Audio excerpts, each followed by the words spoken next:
اردو کہانی میں خوش آمدید۔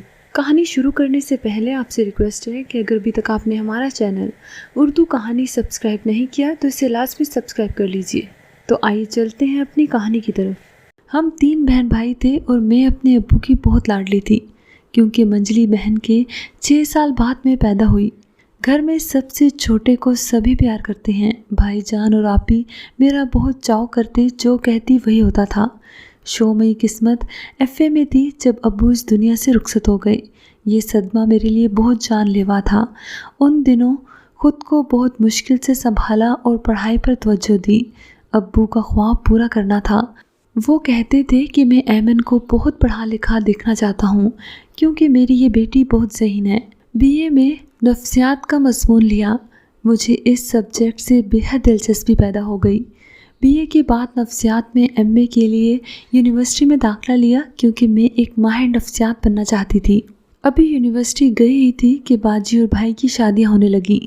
باجی غیروں میں بیاہ دی گئی جبکہ بھائی کی شادی اپنے خاندان میں ہو گئی۔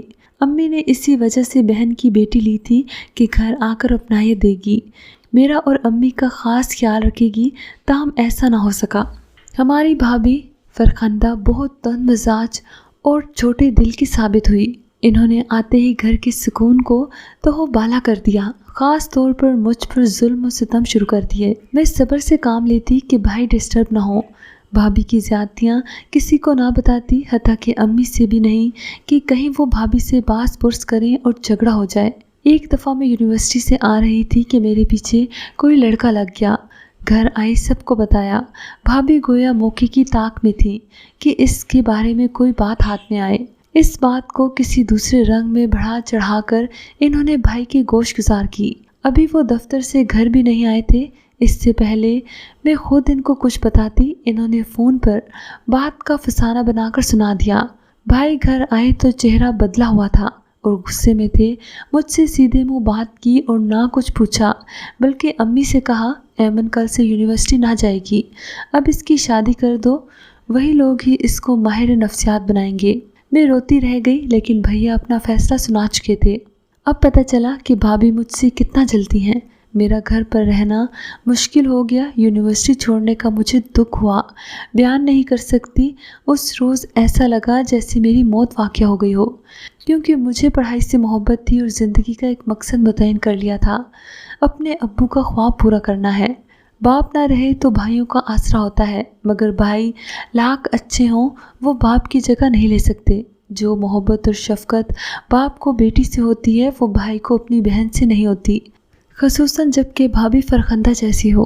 بھابھی کا مقصد بھی سامنے آ گیا۔ وہ خود سارا دن آرام سے پلنگ پر لیٹی رہنا چاہتی تھی اور مجھ سے گھر کا کام کرانا چاہتی تھی۔ وہ 1 منٹ مجھے بیٹھنے نہیں دیتی۔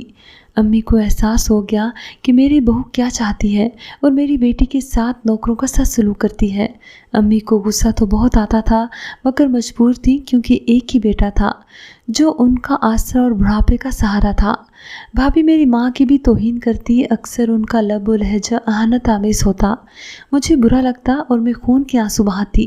جب بھائی کو کہتی وہ جواب دیتے کہ تم جھوٹ بولتی ہو۔ اگر ایسا ہوتا تو امی مجھ کو نہ کہتی۔ امی اس وجہ سے نہ بولتی تھی کہیں فرخندہ کو بھائی برا بھلا کہے اور وہ گھر چھوڑ کر چلی ہی نہ جائے۔ اس طرح بھائی کا گھر برباد ہوتا تھا مگر وہ اندر ہی اندر پریشان رہتی تھی، چھپ چھپ کر روتی تھی۔ یہی سوچتی تھی کہ کاش اپنی بھانجی نہ لی ہوتی تو آج یہ دن نہ دیکھنے پڑتے۔ بھائی صبح آفس جاتے، شام کو تھکے ہارے آتے، بھابھی کے کمرے میں چلے جاتے، وہ جو کہتی وہی سچ جان لیتے، ہمیں کچھ نہ کہتے، اندر اندر کڑتے اور موڈ خراب کر لیتے۔ اس رویے کا ہم کو بہت دکھ ہوتا تھا۔ میں سوچتی تھی کاش یہ مجھے یونیورسٹی میں رہنے دیتے تو میں کچھ بن جاتی، آج اپنی ماں کا سہارا ہوتی۔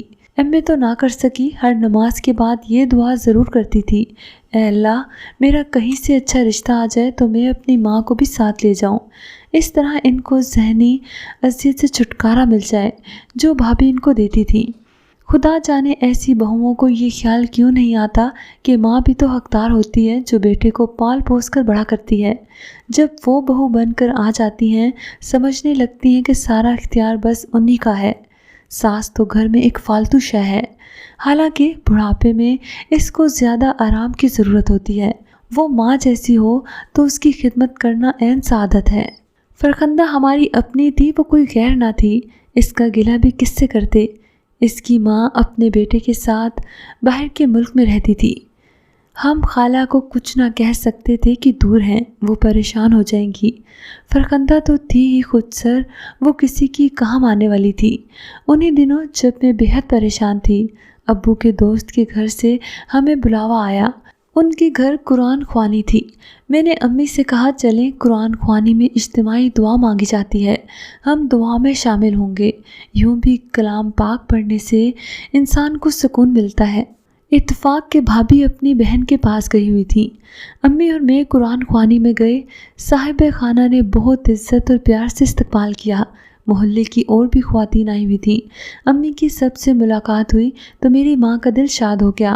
میں نے بھی خوب دل سے دعا مانگی، اے اللہ اس نیک محفل میں شامل کسی نیک ہستی کے صدقے میری قسمت کے در کھول دے اور ہمارے گھر کی اذیت بھری فضا کو خوشگوار کر دے۔